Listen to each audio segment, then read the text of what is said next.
Hey, welcome to a Talking Bollocks special with me, your host, Howard H. Smith. And this is an Acid Rain special. Hello, I'm not going to do all the usual intro and all the rest of it. I'm presuming if you're listening to one of these specials, you know the fucking score by now. You know where we are, you know who I am, you know what I've been doing, you know who's going to be on the podcast, and you know all about Talking Bollocks and these bonus Bollocasts. So, this was myself and Monsieur Marc Jackson, who is the otherwise known as Marc Jackson, who is the Geordie genius behind the drums for Acid Rain. I'm sounding like a fucking radio DJ. He's the Geordie genius behind the drums for Acid Rain, which is very Acid Rain. So yeah, this is a chat. Sorry, I'm just fucking making myself laugh. I'm well aware that that's incredibly self-absorbed. I'll try and stop that. So yeah, this was Mark and I having a chat about the recent October tour. We were having a chat before rehearsals and before going away to do the Eindhoven metal meeting, which we did on Friday night, which was fucking brilliant. Went down really well. I'm way better than... I didn't have. It's not that I had low expectations. I had no expectations. Didn't know what to expect, and it was a very pleasant surprise. But I will be telling you all about that on December's regular edition. The reason for this podcast is there is going to be a bit of a delay before I get December's out because just purely this coming week is absolutely chocker. I've got comedy gigs. I've got the Acid Rain and Lawnmower Death show at the end of the month, so it's basically all my time is gone.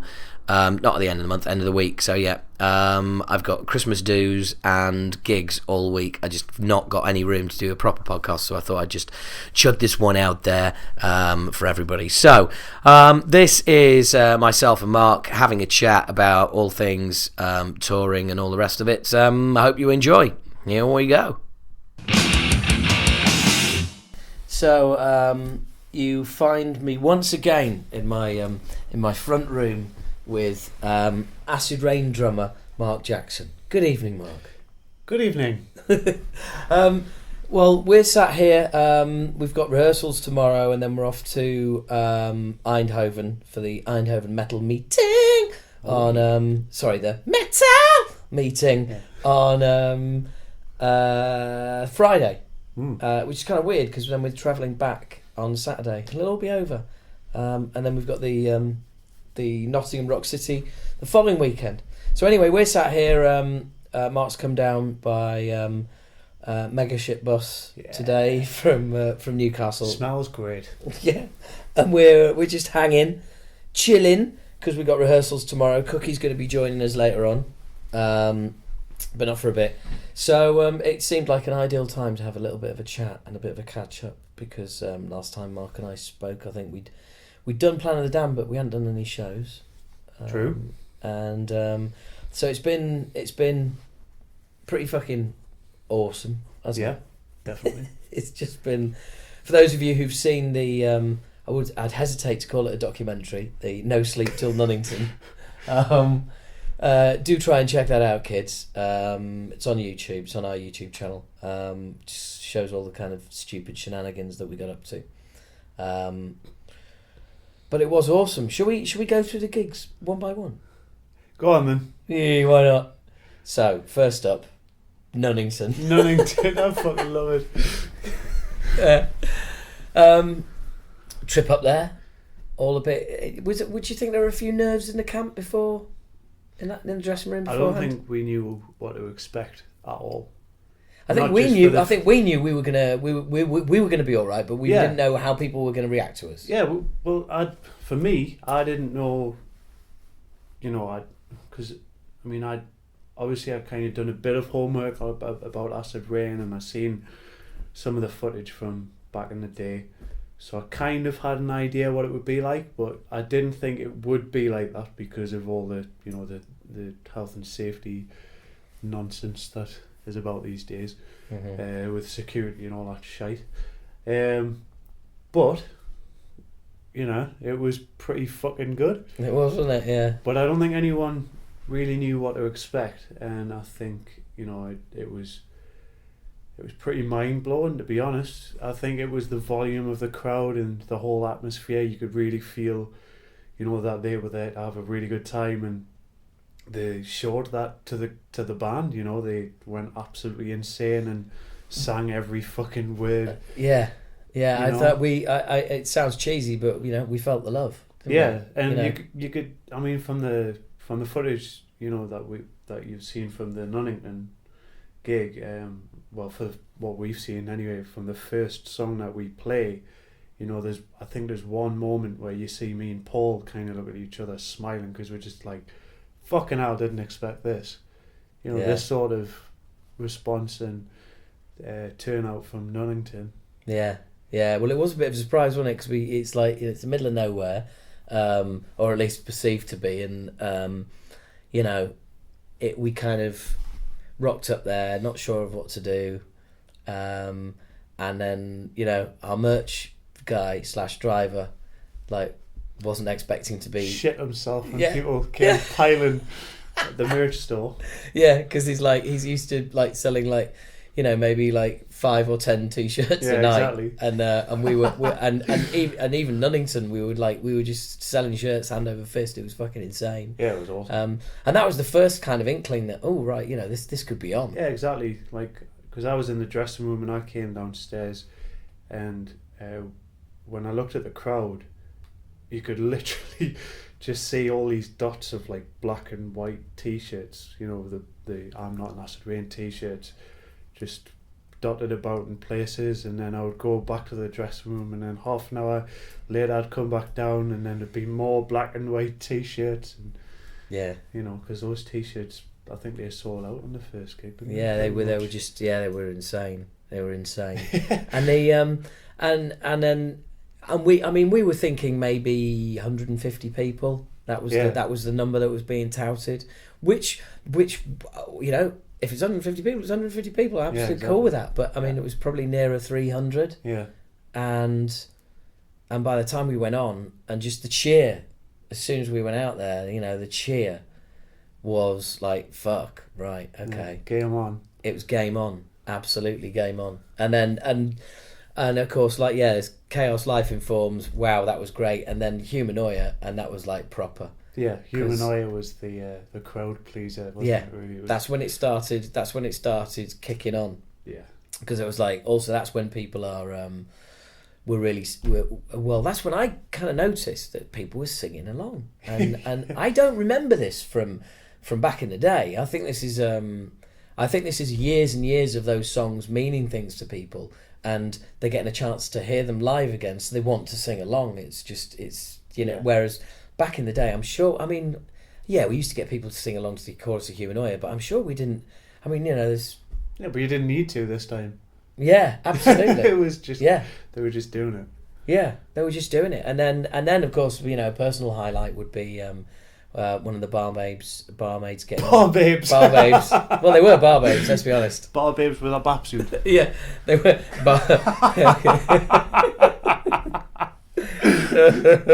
Barbabes with a bapsuit. Yeah, that's the album title sorted. I'm good at this, aren't I? You are, yeah. Fucking hell.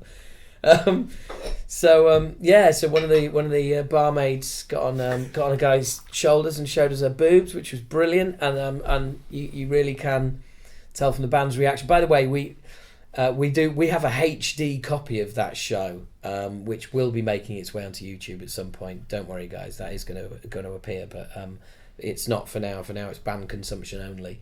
But it was just awesome. That really was just fucking stupid. That was like, oh my god, do you know what I mean? This is fucking ridiculous. And by the time we finished, just the absolute wave of just joy was just insane. It was coming from the audience onto the stage, and then back out from the stage back into the audience. It was awesome. Yeah, it was fucking awesome. What was really strange about it was, I didn't realise on the night that, the lights didn't flash. There was no... There was nobody working the lights. Exactly, yeah. It was just one lights. Basically we performed under a lighting rig which was white light, and that was about it. Which you'd think We'd noticed, but we were all so lost in the moment. Yeah, exactly. Somebody actually pointed it out to us later, and we're like, "Oh yeah, good point." Yeah, but that was a bit odd, but didn't really make any difference, though, did it? Not at all. And so that was out of the way, and that was awesome. We celebrated, and then it was off to premiering. And then the following day, off to Manchester, which smells like cum. What day was it? Saturday. Saturday morning. Cream pie.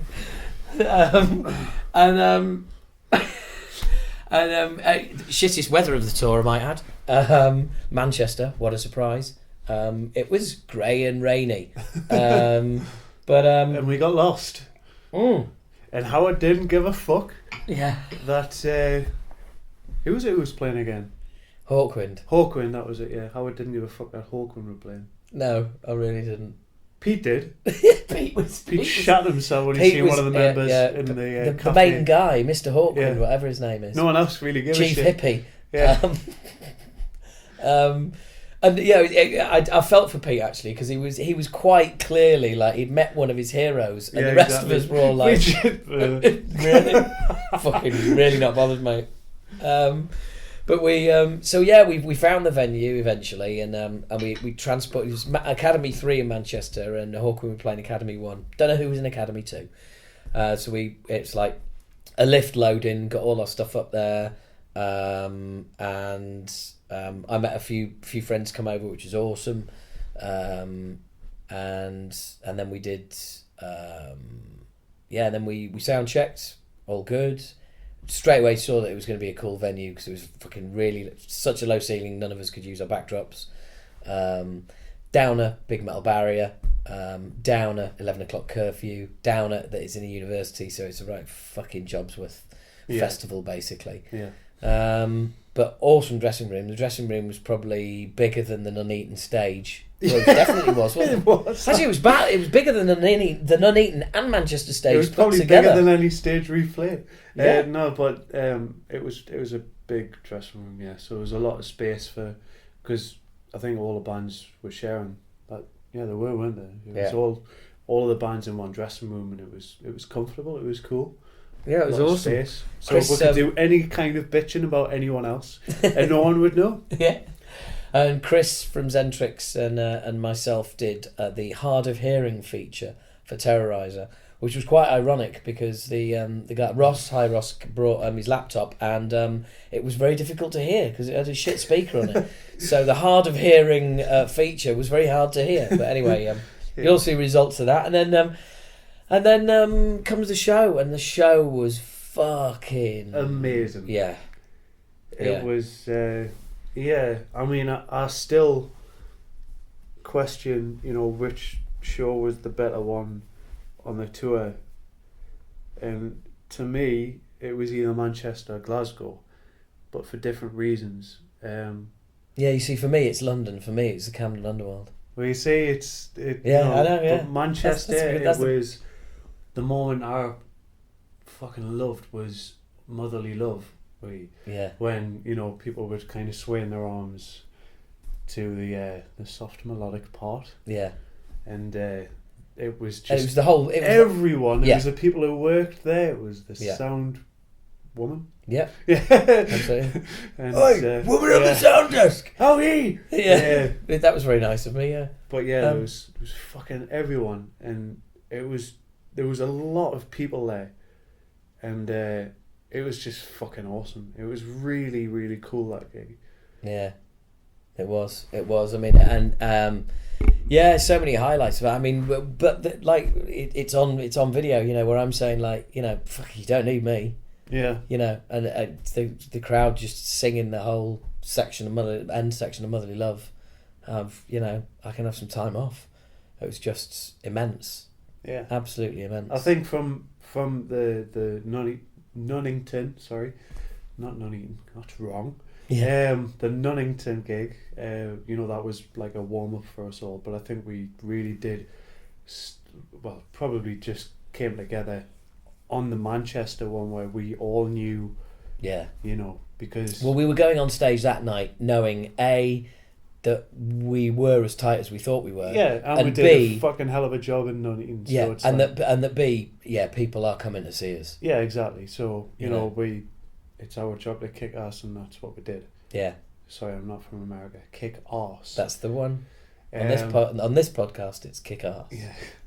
So, you know, we fucking did a good job once again, and yeah, it was just great. Yeah, I mean, we had and we got a ludicrous amount of good feedback as well which again is you know what I love about being in this band, and you know, is going out and talking to people afterwards, and totally, it's not going out there and like, I was going to say signing. It's not feeding your ego.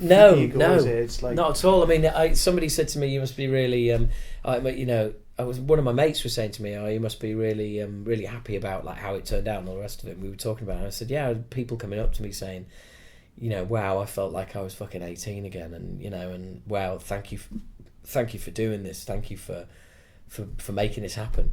And I don't stand there and think, "Yay, yeah." Yay me! Yeah, do you know what exactly, I mean? yeah. I don't stand there thinking, "Yeah, aren't I fucking great?" I it's think more like thank you. Yes, I think a respect thing, yeah, I think you know, awesome. It's a mutual respect. Yeah, I think awesome, because you know what? That was the idea. Yeah, exactly. Because as it always was back in the day, and it still is now, it's a shared thing. It's like, well, you know, dude, thank you, because you guys being here made me feel like I was 18 again, exactly. You know, and all the rest of it. It's and all bands should appreciate, you know, the fans, and anyone, even the people who don't like the band, you know, the bands should appreciate for the fact that they're at a gig. Yes, absolutely, yeah. Because there's a lot of people now that don't go to gigs. Oh, it's just getting people out of their houses. I mean, see it in comedy, see it in music. Yeah. Trying to get people out of their houses to live entertainment is a fucking ball ache. Exactly. It really is. And yeah, you know, so Manchester was awesome. And then it was back to premiering. And then it was the longish drive down to London, to the Camden Underworld, where have to put it out there now, Pete worked his magic. Apparently we saw a picture, somebody sent us a picture, and it had Camden Underworld, Zentrix on the board outside. So Pete put a call in, and by the time we got there, it was Zentrix Acid Rain. You fucking mappy. Yeah, get the fuck in there. So we arrived, and we'd had word. Cookie was in contact with Kev, former Acid Rain guitarist Kev Pepworth, that he might be in town, he might come along, and it's like with Kev, you never know, you know. So we got to the Underworld, we all unpacked everything, and then. But it was me who saw him first. Yeah, and then. Yeah, he was outside, and I mean, I Did you recognise him? I did. Yeah, that's weird. Yeah, it is really weird because you're the drummer on Acid Rain. I remember his hair, and you know, I was like, well, he hasn't got the hair, but it was the face and the beard. Yeah, it was kind of the same. So I was like, that's got to be Kev. So I didn't really say anything just in case. Yeah, and I just said, "You alright, mate?" And he was like, "Oh, you alright? Is Cookie around?" You know, so, you know. And then I was like, all right, yeah, who are you? And he's like, I'm Kev. I was like, oh, fucking hell, you know, so it was... so I'm Marc. Yeah. I play drums in Acid Rain. I didn't really say that. I didn't really say who I was. I just kind of, you know, that was kind of later on. But, yeah, it was cool that he was there. Definitely, yeah. And it, you know, and he was there from fucking sound check to like about halfway through Zentrix. Yeah, and even you know, in the sound the whole check, day. He actually said to us that we were never that tight back in the day.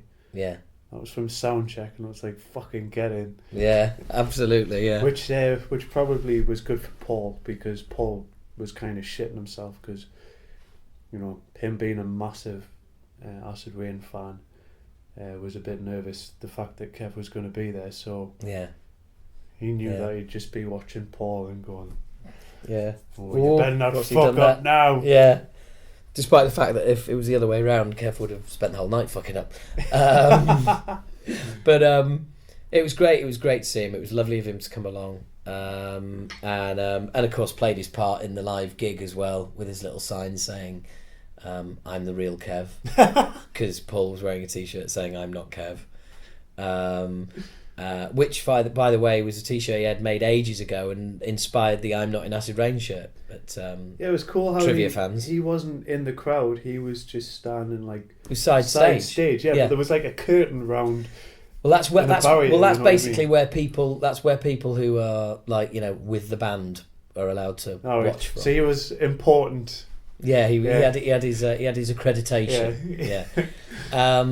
But the the show came round and it was just proper fucking old school mayhem, just stage diving like fuck, and sweaty as fuck, really awesome. hot, and everybody just going for it. Fucking great pits. Lots of diving. We had a laugh with on-stage security who soon just fucking gave up. Yeah. Didn't he? He just fucking went and said, Dave. Now everybody go on him. In true Acid Rain fashion. My favourite gig. And not just because I got to go out in the crowd during Plan of the Damned. Oh, I was just about to say that. Oh, right, I'll leave it to you then. Oh, man. Well, we're playing Plan of the Damned. And if you go on YouTube, you'll be able to see it. And basically what happened was Howard had just like vanished, and I don't think anyone in the band knew where H went. Like, he just completely vanished. I'm like, where the fuck has he gone? I can hear him, but I can't see him. So there's like a pillar in the middle of the Camden Underworld, and you know, so I couldn't really see where he'd gone. And then all of a sudden there's this circle pit going on, and then H ends up on someone's shoulders, just someone in the crowd, just somehow managed. I don't know how the fuck did that happen. Well, I was walking back towards the stage, and this guy just sort of bent down, making a gesture, pointing to his shoulders. Oh, right, okay. So I was like, I'll have that. Yeah. Because straight away, the only thought in my mind was, I can't fucking wait for the guys to see this. Well, you caught me off guard because I nearly fucked up because I was laughing so much. Because I was like looking for you. I could hear you, couldn't see you, and then all of a sudden you just appeared, and like you were rocking out like a kid at his first concert, like on his dad's shoulders, you know, just like rocking out, and I could see you trying not to laugh as well, like trying to be dead serious and that, you know, and I nearly fucked up because I was laughing so much, and like I just couldn't believe it. And then you kind of rolled onto the stage, didn't you? That's right, yeah. You kind of, it wasn't really like you got hide on, you just kind of like, because a guy bent over to get, so you could get off his shoulders. Yeah. But you kind of rolled over the speaker sort of thing, the monitor. And and then even when you tried to sing then, you just couldn't stop laughing. No, it was not really. Fucking amazing. That was class. I mean, that was, like I said, that was probably the high point of the gig for me. I mean, it was fucking awesome. It was amazing.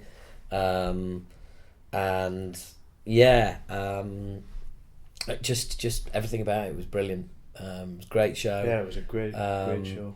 I get as well, by this point we're realising that people are really digging Plan of the Damned as well. Yeah. You know, yeah, Manchester. I mean, I was shocked about Manchester, that. This Is Not a Test, got a really good go of it, and then Plan of the Damned in at London was, everybody was there. This Is Not a Test, Cockney style, like, this is not a test. Yeah. But it was fucking awesome. That was a big surprise to me because I didn't know, you know, what every Acid Rain fan, thought of Plan of the Damned. I kind of had an inkling about, you know, what they thought about it because of the positive feedback. But obviously there are people out there who you know, probably, you know, don't like it as much as the old Acid Rain songs. Yeah. So I didn't expect people to shout that loud, you know, this is not a test. I mean, that was a big shock for me, and I think it was for everybody, to be fair. Yeah. You know what I mean? Yeah. Well, the big one is, big one was Glasgow. Yeah. That's the. Or even that's the chorus. They were singing the Oh chorus. yeah, people singing the chorus. You know, and yeah. they were like. Well, it's a catchy even chorus. even if they were repeating the same words, like negativity. Yeah, they were. Yeah, every is time. a great friend to me. Negativity. Yeah.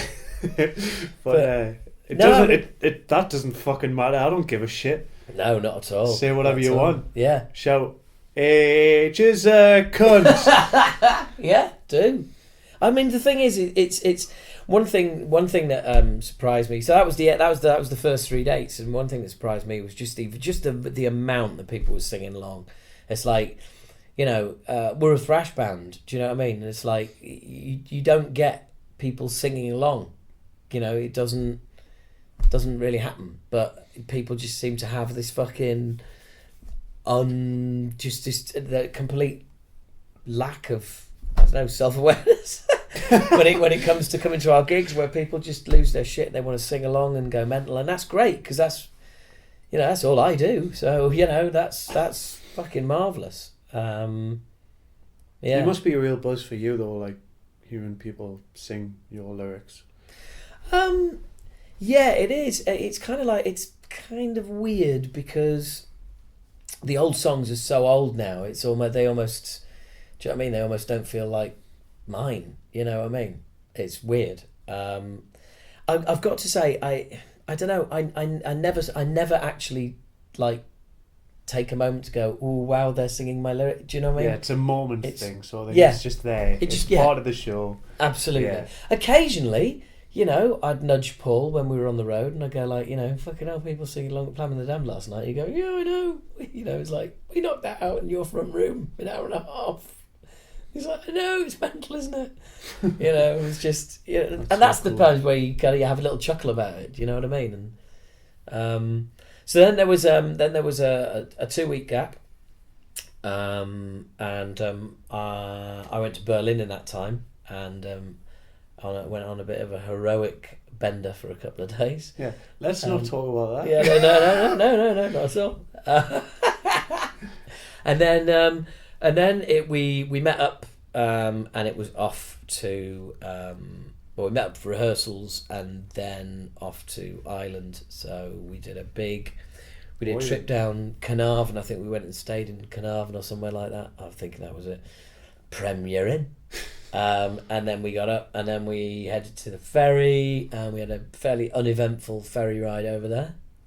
Because we were fucking knackered. Yeah, well basically, yeah.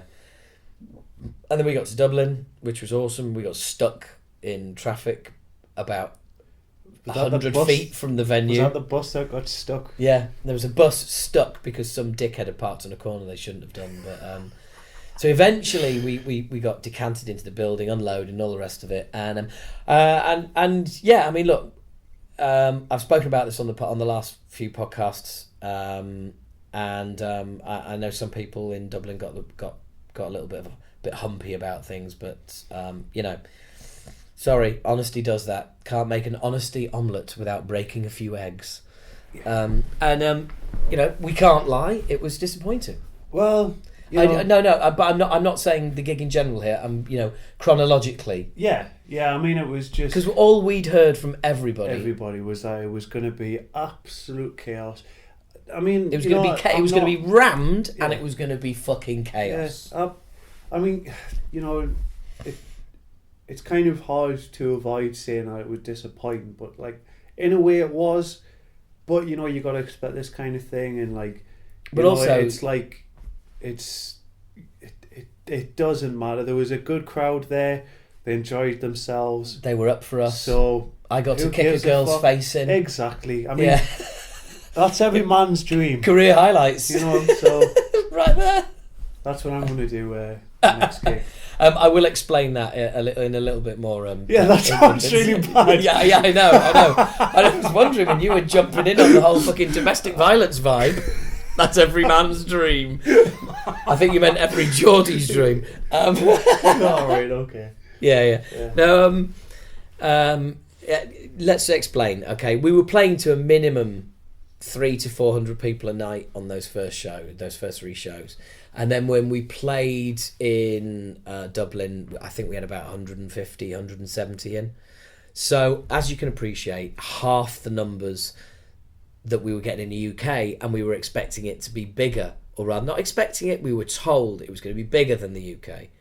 So to then arrive and it be like that, it was like, wow, okay, right. So obviously all day, you know, we'd all been building up to it, and, you know, my mindset right from the dates being announced was Dublin's going to be insane, and so yeah, we had to severely readjust, and we did, and we came out and we gave it absolutely everything. I don't think there's anybody who went to that show that wouldn't have thought. Yeah, I think there was a lot of people well, not a lot of people. There was some people in the crowd that I think, you know, were unsure about the. You know, I think the thing with Acid Rain is you either get it or you don't.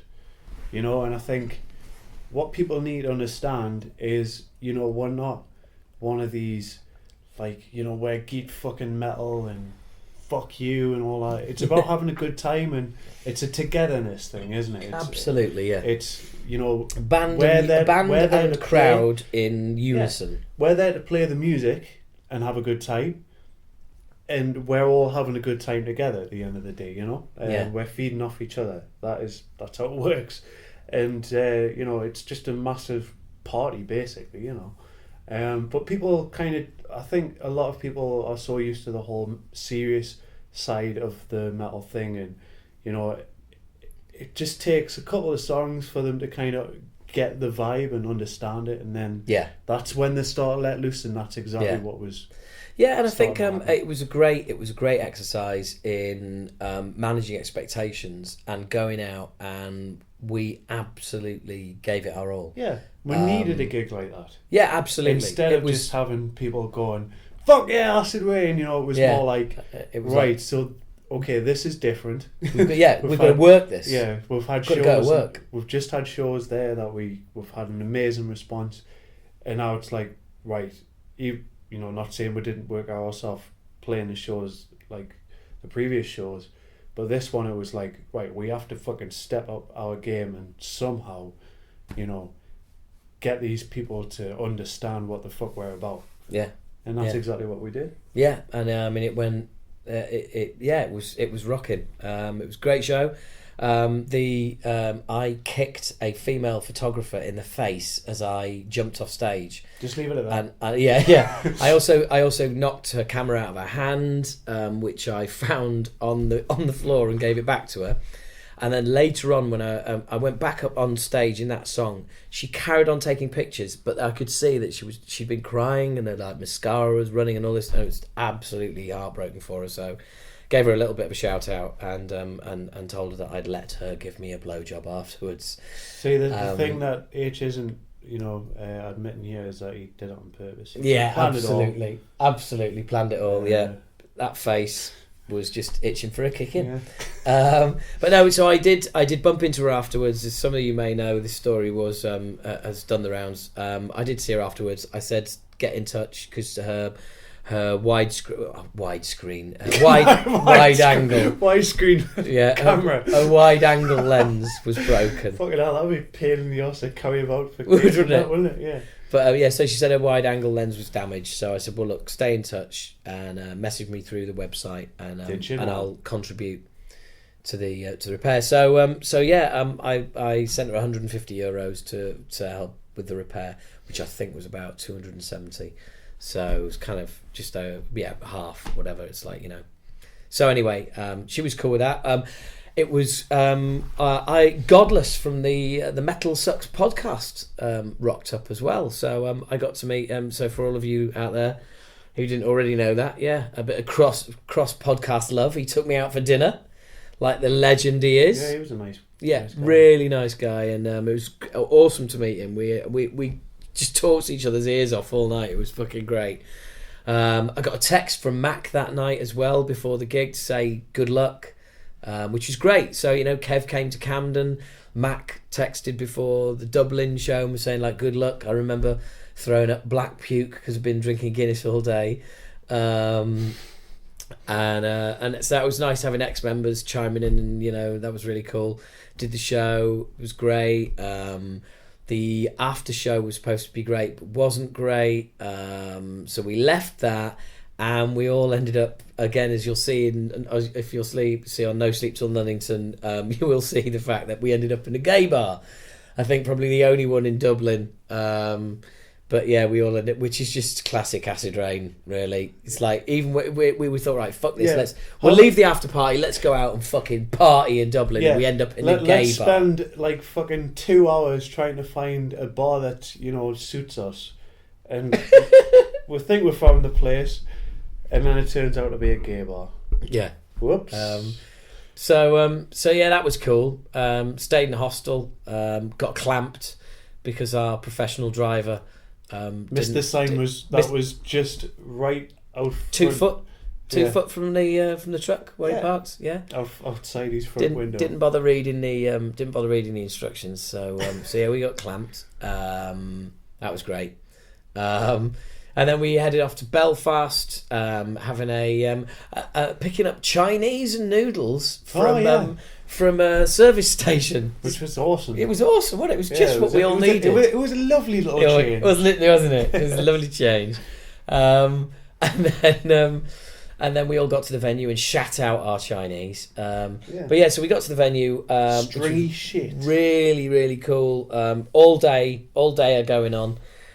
Some really cool bands. Sinocense, got to shout out to them because I was chatting with their guitarist who's fucking really, really cool and really excited about seeing us, and his band fucking rocks. Sinocense, check them out. You'll probably already heard them by now because I'll have played a song, but I might play another one at the end of this. So yeah, it was a bit of kind of hanging around all day. We had some amazing fucking... Zakk Wylde was there. What? Zakk Wylde was there, wasn't he? Was he? You've lost me. Did you not see the guy who looked exactly like Zakk Wylde? Shit, yeah. So I was shouting at him, Zach! And he's like looking back on, is he shouting at me? Yeah, because funnily enough it wasn't Zakk Wylde, so the guy didn't respond to you shouting. Zach, I don't know. That's weird. Funny, eh? So it was kind of like we were kind of coming in on the back of the hard work done by all the local bands, and so then we had the show, and it was a really weird beginning because my wireless mic was working fine, but the minute I got more than about 10 feet from the sound desk, it just went off. So I was all over the place for about the first half of the song, so it was obvious I was just going to have to use a corded mic. So I did, and that was so it was kind of a slowish start, but it soon got going, and we got everybody down the front having a rocking old time. I remember the sound being really good there. Yeah, it was, wasn't it? It was fucking bitching. Again, you can find stuff on YouTube of that gig if you want. But yeah, it was really cool. It was but the one thing I remember about Belfast was after the show, it was just like people were just so fucking pleased to see us. Yeah. Don't get me wrong, it was the same everywhere. It was really nice, but for some reason Belfast was just, it was like everybody wanted a selfie. Everybody wanted to shake your hand. Everybody wanted to say thank you. Yeah. It was just, it was awesome. Yeah, it was really cool. It was really, really cool. Lovely vibe. Two young ladies really wanted to get a selfie with you as well, didn't they? At the end of the night, we had to drag you off to the curry. You forgot about that. Oh yeah, I did. Yeah, but it was awesome, and as I've alluded to there, we went on a whole. We got everybody. We got Shrapnel, Zentrix, us, all of our crews, and we all went for a curry, and it was fucking awesome. It was one of the highlights, definitely. Just what did I call that? Papadum. Papadizza? That was it, Papadizza. Yeah, which is a Papadum pizza. Do you remember that text I sent you, H? Yeah, let's not speak about that. And as I always say, if you want to know what Marc texted me halfway through the curry, then feel free to ask whatever you mean, and I'll tell you the story. But it's not going on here. But it was brilliant, and it was a lovely curry house owner as well, wasn't he? When he came over and he was like, it's great. I'm not going to do the voice because that just sounds racist. But he just came over to say like, oh, you know, I used to play the instruments. He played some sort of drums, some Indian drums or something of some kind. Oh, I didn't know. You made out like you knew what he was talking about. Yeah, probably, yeah. But it was just really cool. Fucking brilliant. Just all lads together, as it were. Yeah, exactly. And then off we went to some of the shittiest accommodation you're ever likely to kind of experience, really. Yeah. It was basically it was like being put up in a serial killer's house. Yeah. It really was. It was fucking terrifying. With Jimmy Savage on the in his sitting room. Yeah, it was Massive just picture of fucking Jimmy Savile, wasn't it? Jimmy Savage. Savage. Jimmy Savage. Jimmy Savage. No, sorry. Yeah, there was like a massive picture though, and I was just like, right, I need to get out of here. Yeah, and so that was the then we did the ferry drive. Brum, brum, brum. We're on fire here. Yeah, when do we get this? Jimmy Savage in the ferry drive. Yeah, when do we get this ferry into fifth gear?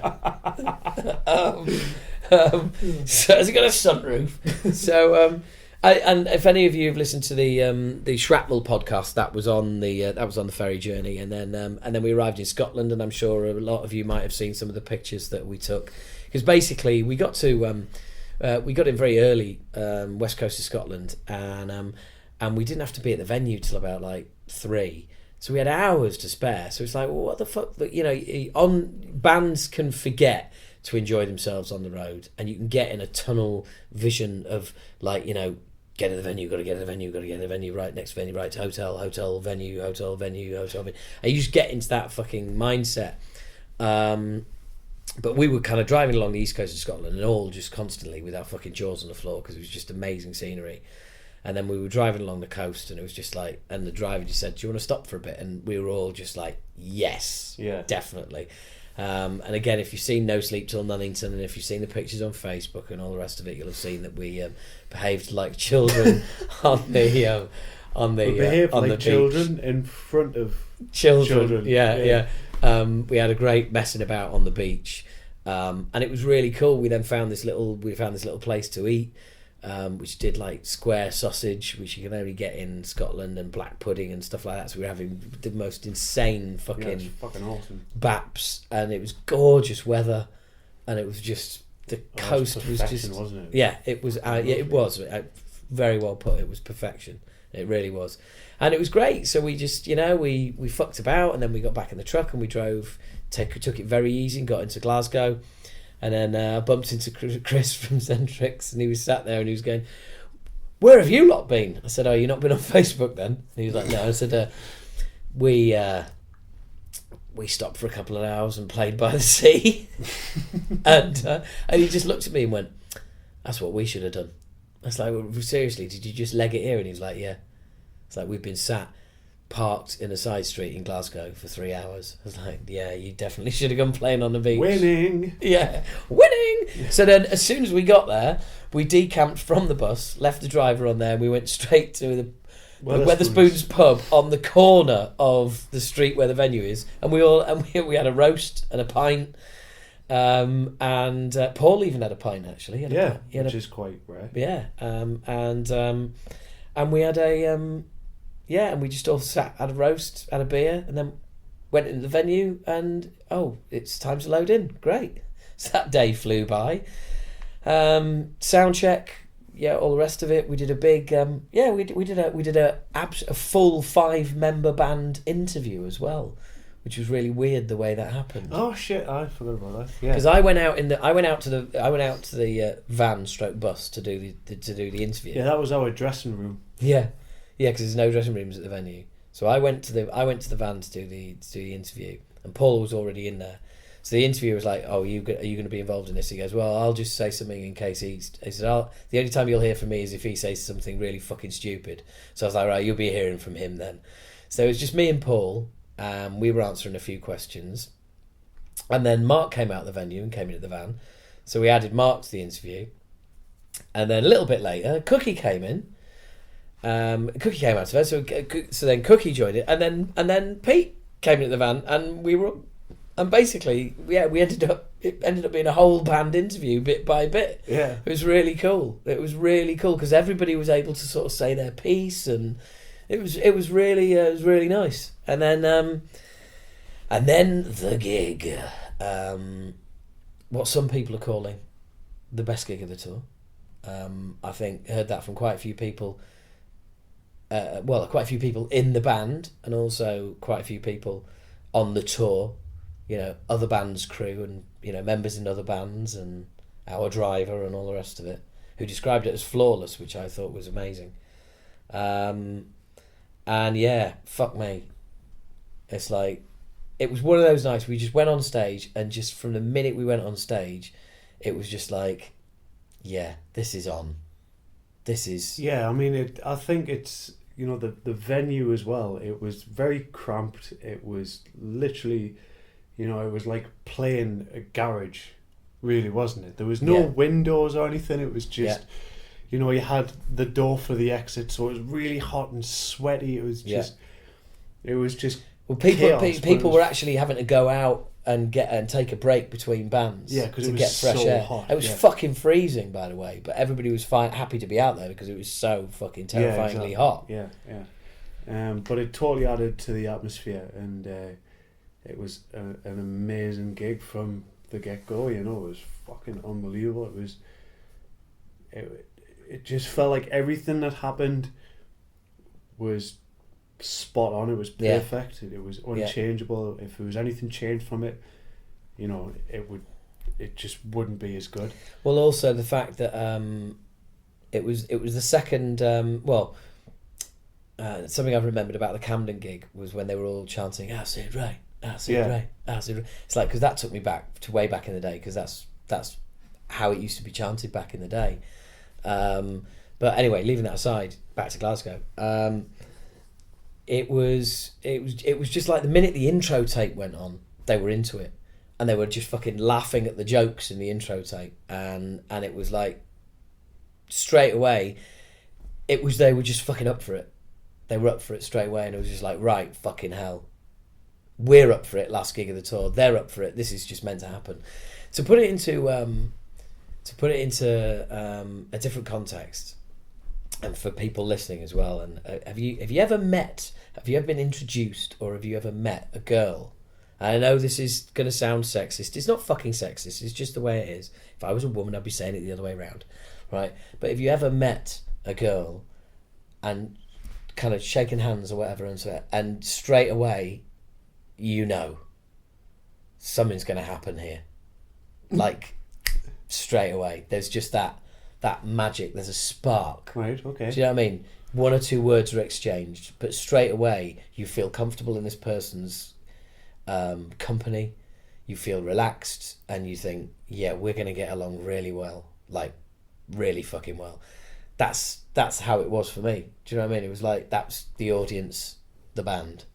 It was just like they were eyeing us up, and we were eyeing them up. Yeah. And they were like, fucking hell, are you up for this? And we were like, yeah, we fucking are. And it just, boof, from minute one. Totally.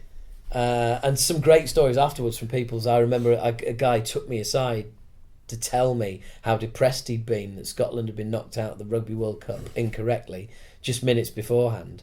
And he said he was in tears, and he was thoroughly depressed, and he came to the gig, and he's like, never seen your band, heard of you, but not really bothered at all. And he said I just stood there with my arms folded as you lot came on, saying, right, impress me.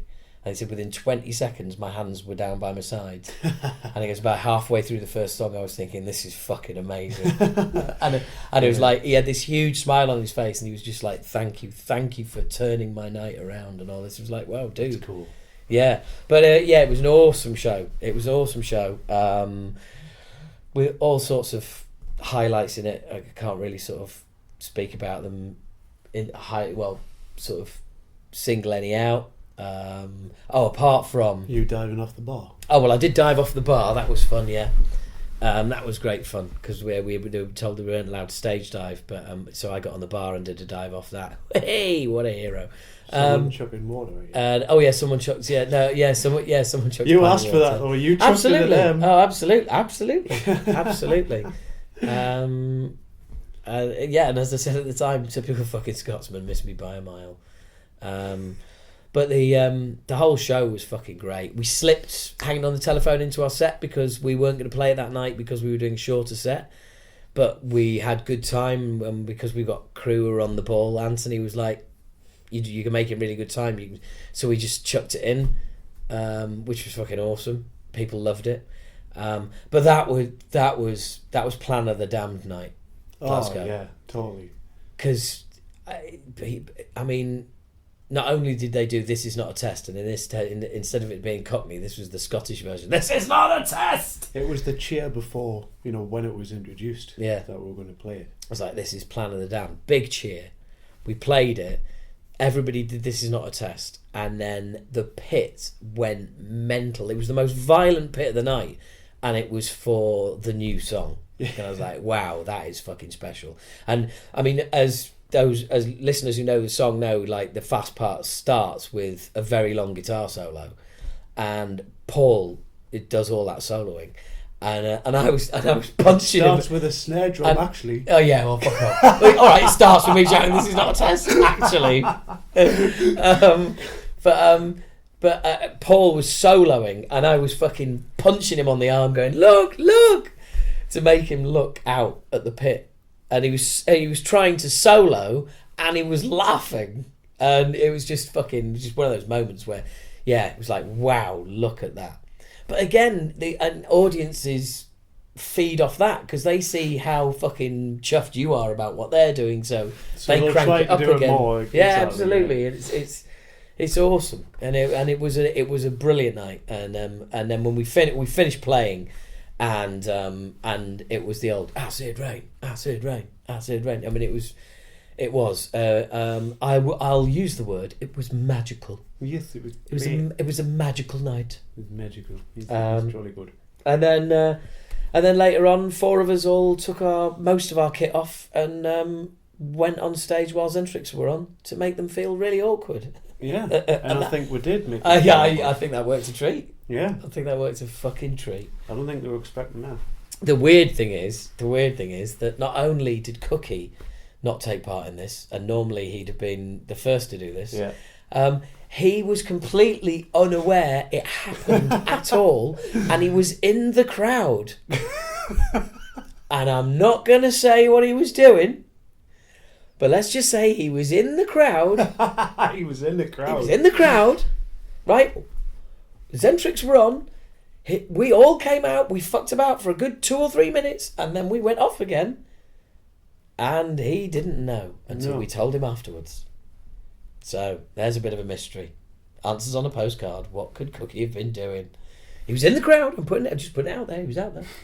And that was it. And then the fucking bastard journey down to Newcastle to drop Marc off at home, and then we went and crashed out in the Premier Inn in Newcastle, and brought the curtain down. Yes. On Acid Rain's first live dates for 25 years, and it was fucking awesome. It was it was fucking awesome. It really was. It was better than. Well, I can't really say, better than I thought it would be or anything, because I didn't know what it was going to be. Yeah, same here. I didn't know what to expect, and it was just really, really good. It was a hell of a tour. It was like a homecoming. Yeah, totally. It's like being welcomed back. Yeah, exactly. Yeah, everywhere we went. That's it. Yeah, and it was so fucking cool. And if you're listening to this and you came along, thank you, because It was just fucking awesome. Everybody played their part. It really was very cool. Very, very cool. I enjoyed it a lot. And Eindhoven, we're going out there. That'll be interesting. Yeah. About 10 people going to welcome us back. Well, don't say that. You don't know what I expect. No. I'm looking forward to it. Looking forward to it. I like that part of touring, because it's the unknown. Yeah, exactly. It's not knowing whether it's going to be like, I don't even want to say a good or a bad crowd, but I think like, you know, you don't know if there's going to be a lot of people there or not. And well, you know what? It doesn't really matter. Well, do you know what my theory is always? But that's not an excuse for you not to turn up. So fucking be there, or I'll kill you. Yeah. But I think the way I think is, well, we're gonna have a blast. Yeah. We'll be good. Yeah, exactly. Do you know what I mean? We're gonna rock. So, you know, all good. No worries. You know, we go out there, we do what we do, and it's an adventure as well. You Exactly. know, we've the hotel is directly opposite the venue. You know, no fucking about. There's Drink! there's an after party afterwards. Oh, come on, bring it. Till about 4 a.m. So yeah, I mean, it's gonna be epic. And then Rock City the week after that. Yeah, it's gonna be brilliant. Looking forward to it. Should be marvellous.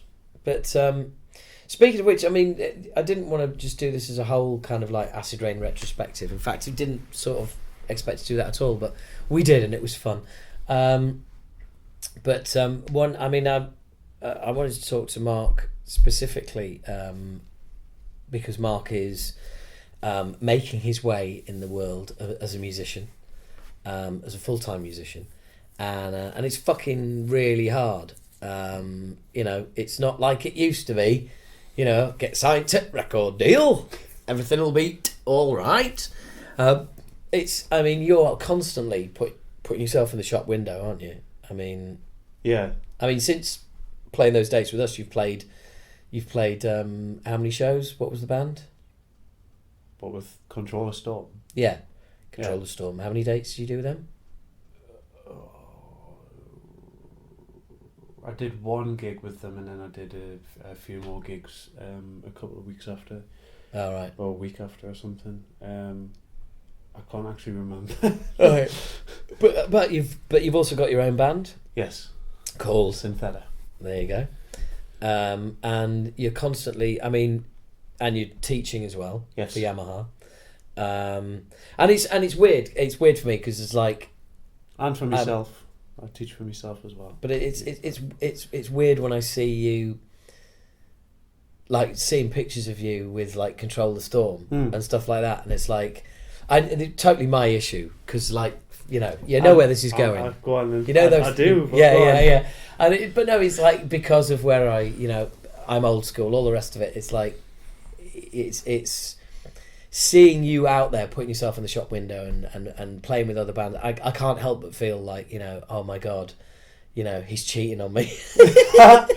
It's seriously, it is almost that. It's like, it's and I know it's my issue, and I know it's, absolutely not the case, and, you go for your life, and I'm, really, I want you to be successful, and play an Acid Rain. But yeah, it just feels weird, and you're always trying to put yourself out there in the shop window and all the rest of it, and every time I read one of those like Facebook posts of like play on your album or whatever, like it's like it still feels uncomfortable for me. But that, and that's my thing, and that's why I do it. Yeah. That's the only reason you do it. You can. No, not really.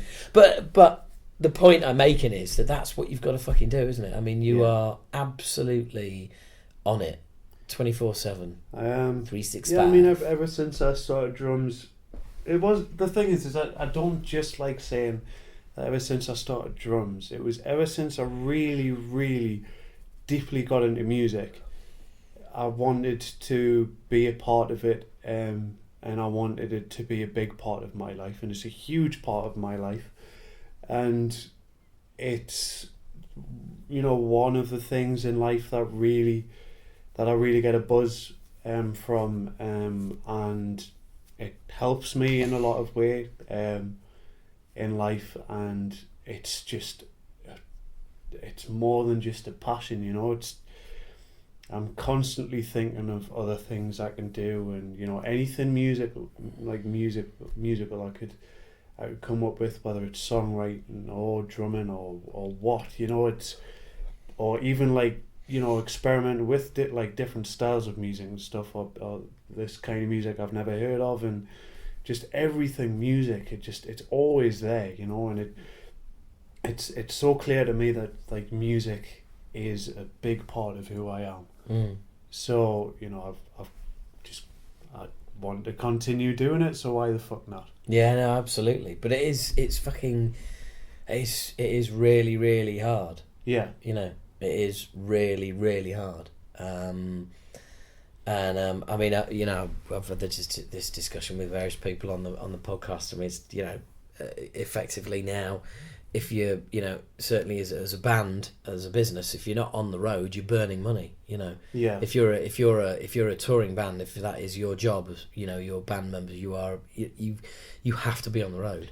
Yeah, I mean, there's bands that are coming out these days, and they're actually quitting because they're not making enough money from it.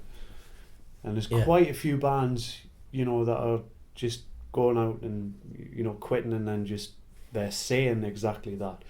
The reason why we're quitting is because the music industry, with the music industry going downhill, we aren't making enough money to be able to live, so we're going to have to stop, which is really sad. It's really sad. It is, but I think it's changing times, as in exactly. I think there's a way to work with the times that. Yeah. I think as a parallel that's gone the other way. People say how much football has changed now that money has come into it, to such an extent where you used to be able to hang out with the players.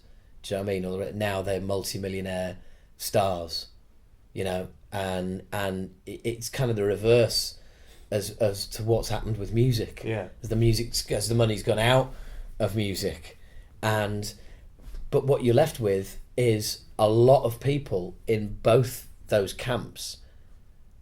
The fans going, the fans in football going, fucking hell, this is shit, I wish it was like the old days. Well, for that, see the musicians going, fucking hell, this is shit, I wish it was like the old days. Do you know what I mean? It's like, it is kind of weird that they've sort of moved full circle. But it's not what it used to be. It's not what it used to be. Yeah, basically, the top. Back in the day, if you were in the top 20% of bands, then you would be earning a good living, and you'd be and that would be your job, no worries, and you'd be earning a very, very good living. Now it's the top 2%, as opposed to the top 20%. And most people's deal is minimum wage. If you can go out, keep putting albums out, and be on a label and tour, and maybe do a bit of teaching while you're at home, or some bits and pieces while you're at home, and then back out on the road. But you've got to be faced with the fact that you're basically going to be making fairly much minimum wage, and you're doing it for the privilege of this being a paid job, as opposed to, hey, I'm going to become financially secure for life doing this, which is, which was a viable goal 15, 20 years ago. Yeah. I guess, I mean, it's obvious, like, it depends what kind of level you get at in the music industry, like what actually happens to you when you do what you do. I guess it just depends who you play for and what what you actually bring out as a drummer, or any sort of musician, I guess, like, well, obviously any sort of musician, just depends what happens in your life when you're doing music. Yeah. Depends on how much money you make from it. Oh, well, I'm fucking sick to death of that fucking Adele story, that fastest selling album in UK history. It's like, oh yeah, so the music business is fine, isn't it? Do you know what I mean? That's like Rolls-Royce coming out and saying that they've had their best year ever, and every other car company is about to shut down, and saying, well, the automotive industry is at an all-time high. It's like, no, for Adele, do not seek to draw comparison to anybody else. The exception proveth the rule, and she is the exception. Maybe that's what Acid Rain should start doing, like singing about splitting up with, boyfriends if you want to, because that's what it is with Adele. But boyfriends or girlfriends, Yeah. you know. I don't want to be genderist about it. You know. I'm out there. Let's just appeal to everyone. Let's be nice about everybody. Yeah. Yeah, I'm not Tyson Fury. Cunt.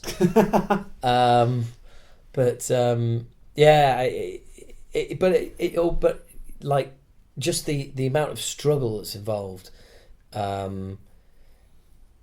you know, for you in your position, trying to be a full-time, you know, drummer. Yeah.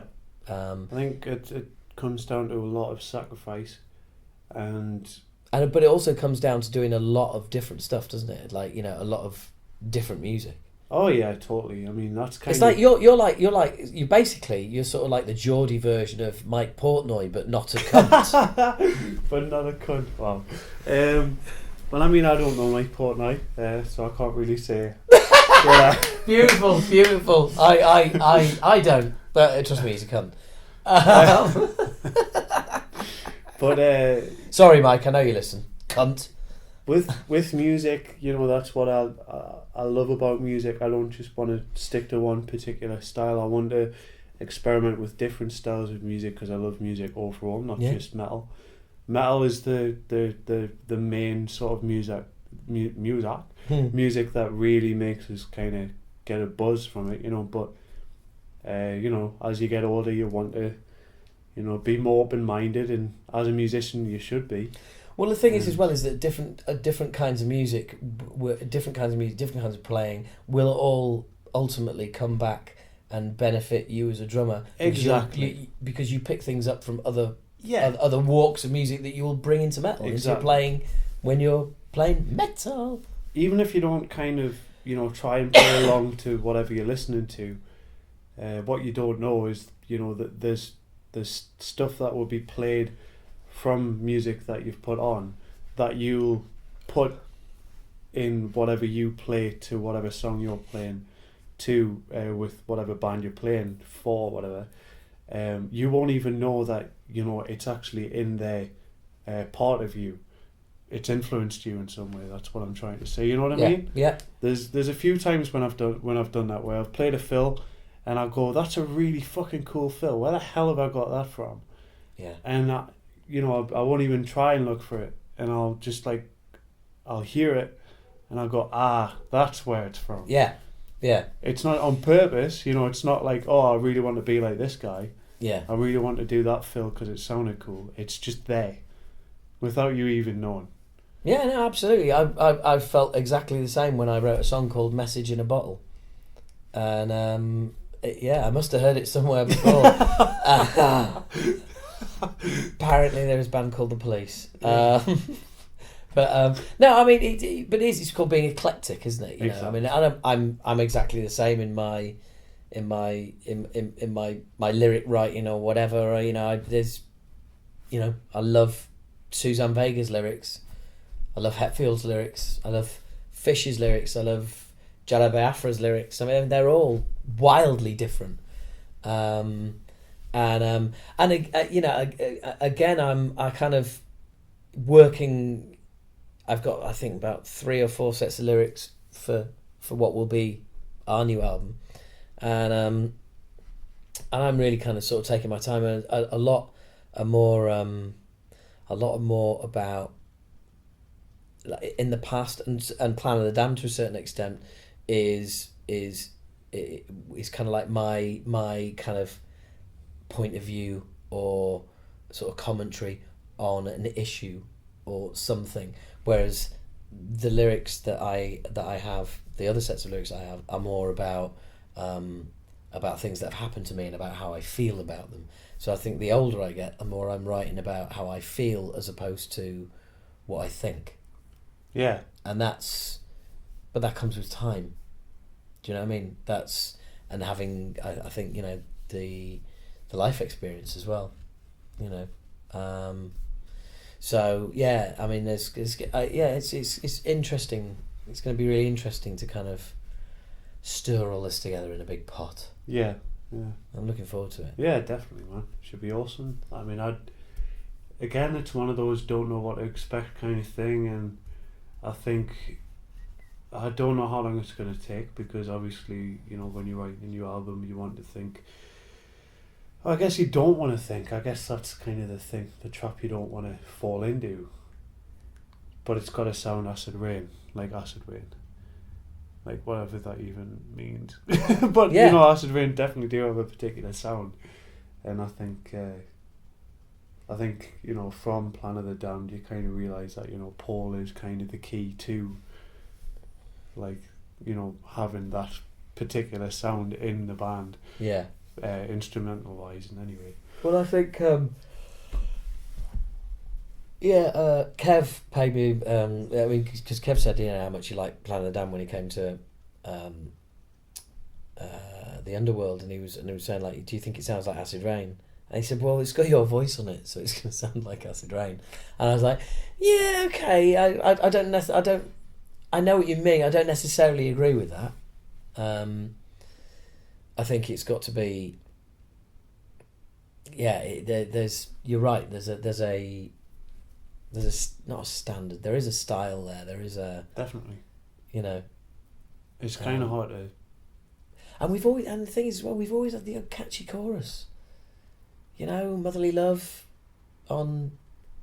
There's probably no real catchy chorus on Obnoxious, apart from maybe Creative Restraint. I'm not sure, but then again, that album also has probably our best ever song, which is Thoughtful Sleep. So it was like that balances out. But yeah, and then of course we come back with a song that's got a big catchy chorus. Yeah. So yeah, it's gonna be interesting to see what we come up with. I mean, I know we've got other songs demoed that were demoed at the same time as Plan of the Damned, which was in August 2014. So some songs there that I think one is nearly there, one the vocals need working on, and the other needs to be reworked vocally as well. Okay.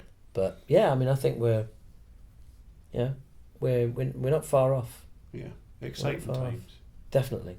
Right, let's let these people get on with their fucking packing of presents or eating of Christmas dinner. I don't know when the fuck this one's going to go out. Soonish. Anyway, so thanks for listening. Hope that wasn't too self-indulgent. If it was, you just wasted an hour of your life. You're never going to get that back, you fucking idiot. Anyway, thank you very much for listening. From me, it's goodbye. And from me, ciao for now. Ciao for now. See you later. So there you go, folks. That was Mark and I having a chat just a couple of days ago. I hope you enjoyed that. I hope you gave a little bit of insight into just how much fun we had. There will be more, as I said, about Eindhoven Metal meeting to come. Yeah, that's it really. I hope you enjoyed it. It's always a pleasure, never a chore, as always, wherever you're listening to this. Hope you're having fun.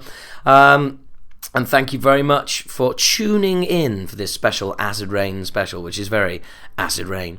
So that's about it. I just wanted to, as mentioned in the chat there, Sinocense, based in Belfast, great band. I can't believe they haven't been signed, to be honest. Can't believe a label hasn't picked them up. Sinocense is Sinocense. Awesome band. This is from the EP No Gods, No Masters Volume 2. Find them on Facebook. I'll put all the appropriate links up. And this song is called Ascension Code.